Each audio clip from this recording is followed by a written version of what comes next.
안녕하세요. 건강의 달인 건달입니다. 혹시 초콜릿 좋아하시나요? 일반적으로 단맛은 사람들이 좋아하는 맛이기는 합니다. 그 중에서도 단맛하면 초콜릿이 으뜸이겠죠.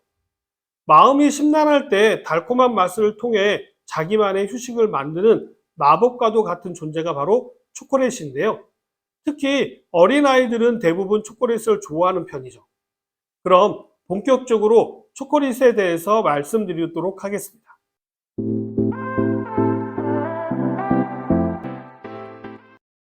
전 세계에서 사랑받는 간식이 바로 초콜릿이 아닌가 생각되는데요. 이 달콤한 유혹은 언제부터 시작이 되었을까요? 초콜릿은 카카오 나무의 열매로 만들어지게 되는데요. 카카오 열매는 매우 신성시 여겨지는 존재였다라고 합니다. 테오브로마 카카오라는 학명은요, 신들의 음식이라는 뜻으로요, 고대인들은 신성시하는 열매였죠. 신비한 음료 초콜릿의 기원은요, 중남미의 마야 문명과 아즈텍 문명까지 거슬러 올라가게 되는데요. 마야인들은 카카오 나무에서 얻은 열매를 갈아서 물과 섞어서 마셨다라고 하는데요. 이건 우리가 생각하는 초콜릿과는 조금 거리가 멀고요. 쓴맛이 강한 음료였고 종종 향신료를 첨가해서 마셨다라고 합니다. 카카오는요, 귀족과 전사들만이 즐길 수 있는 귀한 음료로 여겨졌고요. 금보다도 더 귀한 가치를 지닌 화폐로 사용되기도 했다라고 하는데요.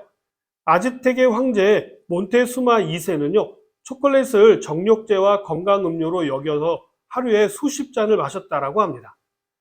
옛날 유럽 상류 사회의 귀족들은요, 초콜릿을 애정 생활에 도움을 주는 약으로도 사용을 했었는데요. 사람들이 아주 기분이 좋아지거나 사랑에 빠졌을 때는요, 페닐에틸아민과 세로토닌 같은 호르몬이 분비되기 때문입니다. 이러한 성분이요, 초콜릿 안에도 들어있다라는 것이죠. 초콜릿에 든 페닐에틸아민이라는 성분은요, 사람이 사랑에 빠졌을 때처럼 심장 박동률을 높여서요, 살짝 꿈꾸는 듯한 행복감을 주게 되는 것이죠. 기쁨과 행복감을 느끼게 해주는 도파민과 엔돌핀 호르몬의 분비를 증가시켜서요, 즐거움을 느끼게 해주기 때문에 초콜릿을 사랑의 묘약이라고 부르게 된 것이죠. 한 연구에 의하면 사랑하는 연인과 헤어지고 나면 초콜릿을 찾는 사람이 많다고 하네요. 초콜릿처럼 단 음식을 먹으면요, 기분이 좋아지는 것도 사실인데요. 단 음식은 몸속에서 스트레스 호르몬으로 알려져 있는 코티졸의 분비를 낮추고요, 기분을 좋게 하는 세로토닌의 분비를 늘리기 때문인데요. 미국의 건강생활 잡지 이팅웰에서는요, 초콜릿을 우울증에 좋은 식품으로 소개한 적이 있는데요. 음식이 우울감을 완전히 해결해 주는 것은 아니고 매우 일시적인 효과를 나타낸다라고 이야기하면서, 이러한 단 음식은요, 열량이 높기 때문에 많이 먹게 되면 비만을 비롯해서 심혈관 질환의 발병이 늘어날 수가 있기 때문에 가공되지 않는 자연식품을 먹는 것이 좋다라고 권고하고 있습니다. 초콜릿을 먹으면 시험을 잘 본다라는 이야기를 들어보셨죠? 매년 대학 입시 때 초콜릿을 선물하는 이유도 이러한 이유 때문인데요. 정말 초콜릿과 공부는 관련이 있는 것일까요? 초콜릿의 페닐에틸아민 성분은요, 정신을 안정시켜서 집중력을 높여주는데요. 우리 몸의 주된 에너지원인 탄수화물의 소화, 흡수, 속도를 높여주어서요, 뇌의 에너지원인 포도당을 전해주기 때문이죠. 초콜릿의 테오브로민이 대뇌 피질을 자극해서요, 사고력을 높여주기 때문에 초콜릿은 시험 성적을 올리는데 도움이 됩니다. 초콜릿에도 카페인이 함유되어져 있기 때문에요, 각성 효과도 있고 인지 능력을 향상시킬 수도 있기 때문에 시험 전에 초콜릿을 먹는 것은 확실한 도움이 되죠. 그러나 이러한 효과는 그리 오래 가지는 않습니다. 짧게는 몇 시간에서 반나절 정도가 지나면요, 그 효과는 현저하게 떨어지게 되죠. 그렇기 때문에요, 평소에 자연식품을 드시는 것이 좋은데요, 초콜릿과 비슷한 효과가 있는 식품을 꾸준히 섭취하신다면 좀 더 안정적이면서도 효과를 누릴 수가 있겠죠. 그런 음식은 무엇이 있을까요?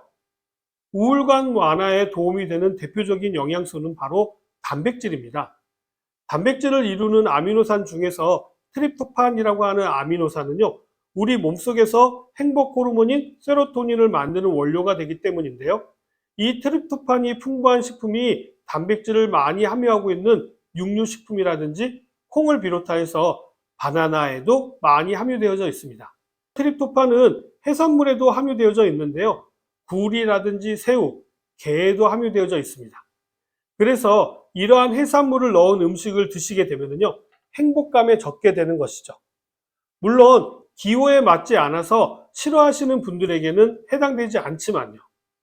하루 단백질 권장 섭취량은 몸무게를 기준으로 했을 때 1000분의 1 수준으로 생각하시면 되는데요. 체중이 50kg이라면요. 하루에 단백질은 50g 정도를 드시면 됩니다. 단백질 50g을 섭취하시려면요. 육류나 콩류 등을 하루에 250g 정도는 드셔야 하는 양입니다. 콩도 그렇고 고기도 그렇고요. 모두 다 단백질은 아니기 때문이죠. 단백질이 많다라고 알려져 있는 달걀로 예를 들면요. 하루에 최소 8개 정도는 드셔야 하는 양입니다. 초콜릿에 관한 다양한 궁금증이 있는데요. 몇 가지를 가져와 봤습니다. 첫 번째 질문은요. 초콜릿을 먹으면 왜 기분이 좋아지나요? 라고 질문을 하는데요. 이 부분은 앞에서 간단히 말씀을 드렸는데요. 초콜릿에는요. 테오브로민과 페닐에틸아민의 성분이 함유되어져 있어서 우리 뇌에서 도파민과 엔돌핀 분비를 촉진해서 기분을 좋게 만드는 효과가 나타나게 되는 것입니다. 두 번째 질문은요. 다크 초콜릿과 밀크 초콜릿의 차이는 무엇인가요? 다크 초콜릿은 카카오 함량이 높고 우유나 코코넛 밀크가 포함되어져 있지 않는 쓴맛이 강한 반면에요. 밀크 초콜릿은 우유와 설탕이 첨부되어서 부드럽고 달콤한 맛이 특징입니다. 세 번째 질문은 카카오 열매는 진한 갈색인데 화이트 초콜릿은 왜 하얀 거죠? 이런 질문입니다. 화이트 초콜릿은요, 카카오를 사용하지 않습니다. 그렇기 때문에 진한 갈색을 띠지 않는 것이고요. 화이트 초콜릿은 카카오 버터를 주성분으로 설탕과 우유 등을 넣어서 만들기 때문에요, 흰색을 띠는 것입니다. 엄밀히 말하자면 카카오가 함유되어져 있지 않기 때문에 초콜릿으로 볼 수는 없지만 카카오 버터를 사용하고 있기 때문에요, 분류상으로는 초콜릿 제품군으로 분류합니다. 카카오 열매가 사용되지 않았기 때문에 행복 호르몬 수치를 올리는 성분은 함유되어져 있지 않고요. 카페인도 함유되어져 있지 않습니다. 그저 부드러운 단맛을 내는 성분으로 보시면 됩니다. 네 번째 질문은요. 그래서 결론적으로 초콜릿은 건강에 좋은가요? 이런 질문인데요. 매번 말씀드리지만 세상에 좋은 식품, 나쁜 식품은 없습니다. 과유불급으로 너무 과하게 드시는 것은 좋지 않습니다.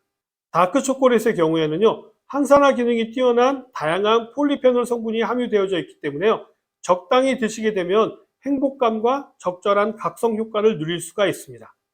그러나 설탕과 지방 함량이 높은 초콜릿을 과도하게 드시게 되면요, 오히려 건강을 해치는 일이 발생할 수도 있기 때문에 주의가 필요하죠. 다섯 번째 질문으로는요, 초콜릿의 유통기한은 얼마나 되나요? 이런 질문인데요. 이거 아주 중요한 질문입니다. 초콜릿의 경우 수분 함량이 아주 낮기 때문에요, 보관 기간이 좀 긴 편입니다. 일반적으로 초콜릿의 경우에는요, 약 20년 정도 되고요. 밀크 초콜릿의 경우에는 약 10년 정도, 화이트 초콜릿과 시중에 판매되는 일반적인 가공 초콜릿의 경우에는요, 6개월에서 1년 정도 보관하실 수가 있습니다. 간혹 밀크 초콜릿의 경우 얼룩얼룩해지는 경우가 있는데요. 이것은 변질된 것이 아니라 성분이 시간이 지나면서 보관 조건에 따라서 분리되는 경우가 있기 때문에 드러나는 현상인 거지, 드시는 데는 전혀 지장이 없습니다만 간혹 잘못 보관되어서 변질된 것일 수도 있으니까 주의가 필요합니다. 초콜릿을 보관할 때는요, 서늘하고 건조한 곳에 두는 것이 좋은데요. 가장 안심할 수 있는 곳은 냉동실에 넣어 두시면 쉽습니다. 초콜릿에 대한 이야기는 여기까지고요. 그럼 저는 다음 시간에 다시 찾아뵙도록 하겠습니다. 감사합니다.